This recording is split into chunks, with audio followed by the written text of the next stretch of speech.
Anger is so necessary to our being human. And it's such a nemesis, right? Anger is needed for survival, for carrying forward. I think that a peaceful life is not a life devoid of anger. A peaceful life is a life in which the experience of anger can be a challenge that is taken up and carried forward.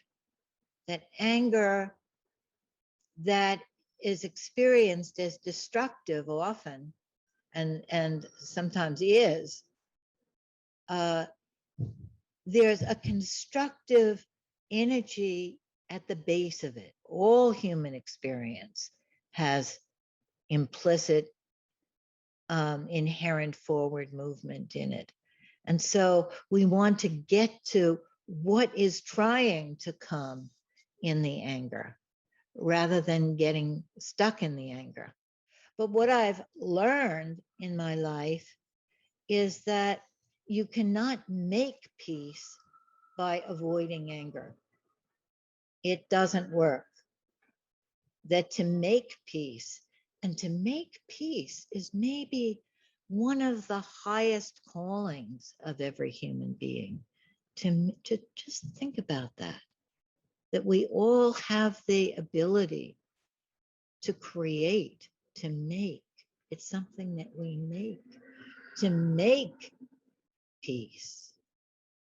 So anger is not the enemy, but we all know that anger, when it isn't expressed, it turns into, or it morphs into, or it flows into hopelessness, depression, resentment, self-criticism, lack of juiciness,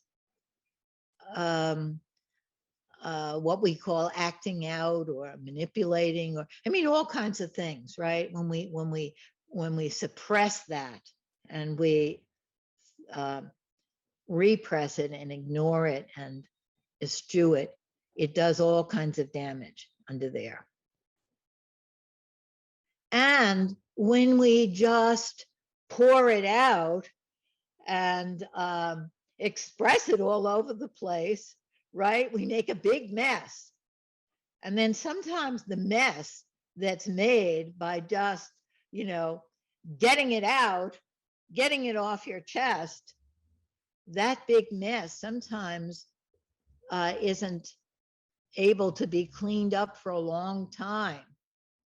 And the relating to anger is the most complex, the greatest challenge, I think, that we have as societies and as individuals and as individual psyches within us. So one thing that I want to share that some of you therapists know about is Kohut's distinction. He's the founder of self-psychology, between what he called anger and what he called narcissistic rage. And I know that's a very off-putting term, but I couldn't think of a better term. Maybe you people can help me think of a better one. Anger is a feeling, like every other feeling, that that points to something, that's a signal that the energy of activates us, that we can listen to and find an action there, something needed. And then the second kind of anger that Kohut called narcissistic rage, and he revitalized the word narcissism as a kind of self. The deep self is what he called narcissistic, and narcissistic rage is when the sense of self has been hurt, and there's a rage that comes with a feeling of disintegration. And Kohut said that narcissistic rage is an experience of, get these words, endless hatred and lust for revenge. Endless hatred and lust for revenge. So I think, we could think about that theoretically or professionally, but we all know that experience, right? I mean, maybe we don't kill people literally. Maybe we kill them off in our minds. Maybe we kill them in little ways. But we all know the experience of that feeling of falling apart inside in some kind of way, with the feeling of self-esteem being damaged and shame somewhere in there. And it's that shame blame cycle that gets started. And we all know that feeling of it might just be even a moment of the endless hatred and lust for revenge that just wells up in us.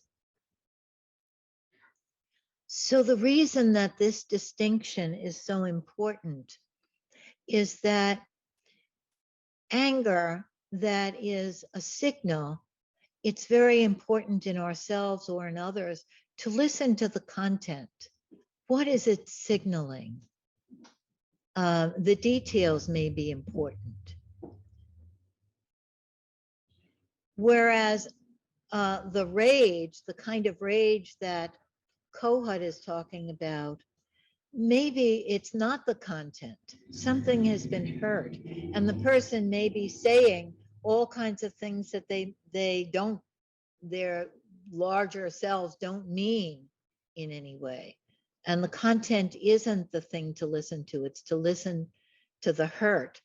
The first thought is that we listen to anger. And that's the hardest thing to do. The hardest thing, anything that we do that's really relating rather than fitting in or pouring out, is very difficult.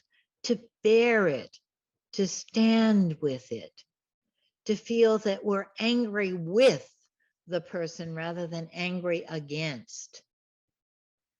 That the fighting energy of anger is fighting for, not fighting against. So the first principle or something is not to be in a fight with the fight. Not to be in a fight with the fighting energy in ourselves or in the other.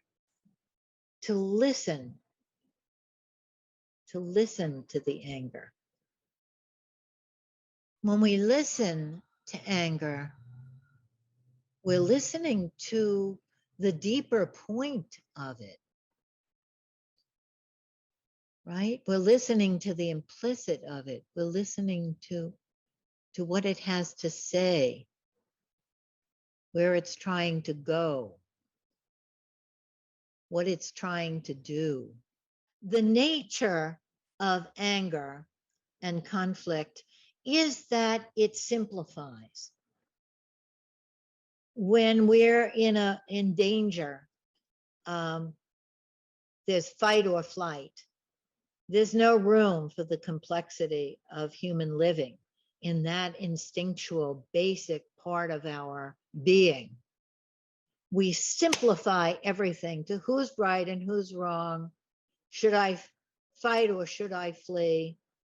Who did what to whom? And in that simplification, if we're running away from a lion, or in New York, running away from, from somebody that's going to rob us or something like that, the fight or flight instinct is very important there. But in our usual circumstances, we need to recomplexify after the anger has simplified. So we need to question that right or wrong, us or them, fight or flight, and say, well, what's in that anger? What kind of anger is there? There's a million kinds of anger: frustration, annoyance, hurt, pissed offness. I mean, we have to find just the way, that's the particularity of that anger. Recomplexify all that's in it. And part of the recomplexifying is the sense that it isn't a me against you, it's an us. That there's a kind of, that there's an experience that we are interaction, as Jean says, and there's an experience of usness. The third point that I want to make is that that we can make it a something, and that helps us to recognize the larger me that has the anger, or that's suffering the anger of someone else who's angry at me, and that it's not all of me or all of them, it's a something. And that gives us a little courage to be interested or curious or have faith in that deep, forward moving energy that's in everything. It's in life, and it's in the anger too, right? There's something, and that brings the forward movement.